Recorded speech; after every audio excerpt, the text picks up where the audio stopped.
I turisti di Venezia faranno rotta sul nostro delta del Po. È questo il cuore della strategia di sviluppo del turismo della regione Veneto, presentata al centro visitatori dell'Ente Parco a Porto Viro dagli assessori regionali Federico Caner e Cristiano Corassari. L'idea è quella di sfruttare il richiamo di Venezia per far conoscere a tutto il mondo The Land of Venice, la terra di Venezia, Polesine compreso, e per far questo saranno arruolati anche gli influencer social. Presenti all'incontro il presidente dell'Ente Parco Delta del Po, Moreno Gasparini, il sindaco di Porto Viro, Maura Veronese, il numero uno di Union Mare, Alessandro Berton, e molti sindaci del territorio, oltre ai direttori delle strutture turistiche e ai rappresentanti delle associazioni.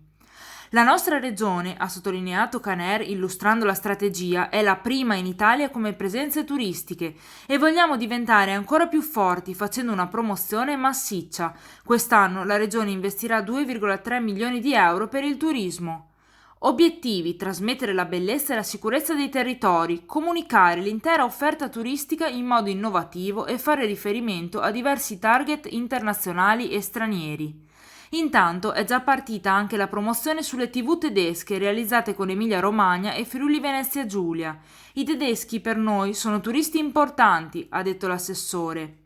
Qui nel Delta, ha detto nel suo intervento Cristiano Corassari, con parco, OGD, aree interne, ci sono tutte le premesse perché nasca qualcosa di importante. Questo territorio, che è il più giovane d'Italia, per la sua natura richiede continuamente il lavoro dell'uomo. Lo vediamo nelle valli da pesca e nelle lagune, da dove vengono prodotti di eccellenza. Nella nostra mission ci deve essere una visione futura e presto porteremo qui anche un centro per la salvaguardia delle tartarughe marine. Il sindaco di Porto Viro, Maura Veronese, dal canto suo, ha sottolineato l'importanza di assecondare l'incredibile vocazione turistica del territorio.